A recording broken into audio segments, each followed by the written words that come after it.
يلا نعمل وصفة الملصوقة. كتير بعتولي وصفات، رح اعمل اكتر وحدة بعتولي اياها اللي هي هيدي. سلقت بطاطا ورح ابلش اهرسها. رح زيد عليها بقدونس، يمكن بتونس بتقولوا له مقدونس، نحن بنقول له بقدونس.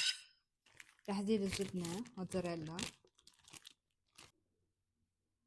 انا ما رح اعمل كتير، انا اول مرة عم دوقها.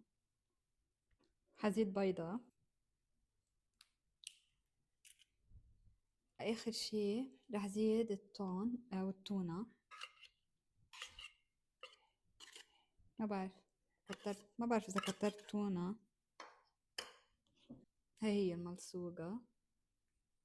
ف بدي شكلها المفروض على شكل تريانجل. هي ما عم تلزق، ما بعرف.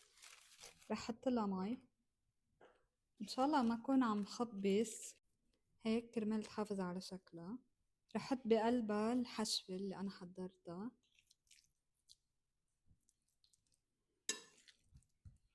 بدهم مروحة.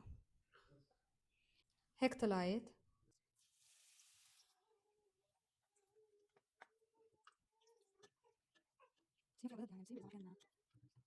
هيك اخذت لون.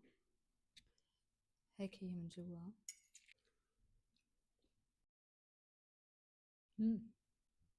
كتير طيبة.